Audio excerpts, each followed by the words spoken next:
최근 도내 여고생을 상대로 성매매를 한 남성들 가운데 강원도 교육청 소속 공무원이 포함돼 있어서 충격을 줬는데요.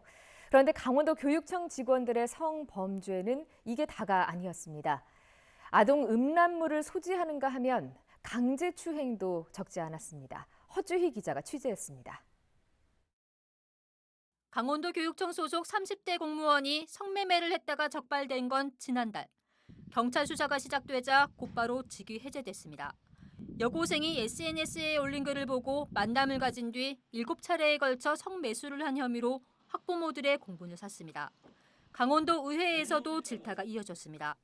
민병희 교육감은 개인 일탈이지만 도의적 책임을 지겠다며 공개 사과했습니다. 도의적인 책임이 저에게 있고요. 이거는 입이 있어도 할 말이 없는 것입니다.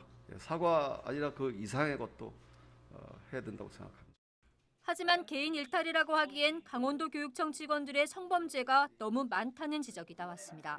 매년 이렇게 범죄가 증가하고 이 범죄가 자범을 넘어서 이런 정말 그 입에 담지 못할 그 다양한 범죄가 강원도 교육청 직원한테서 이루어지고 있냐는 것이죠.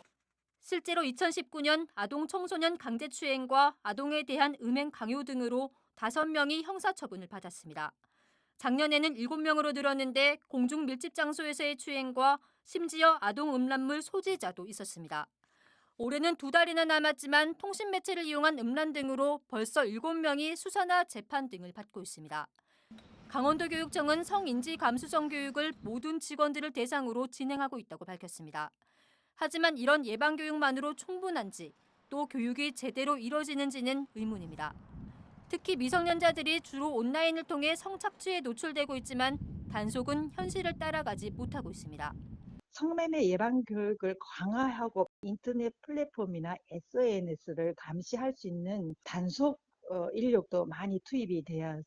전문가들은 소속 기관의 징계와 형사처벌을 강화하는 게 가장 강력한 재발 방지책이라고 조언합니다.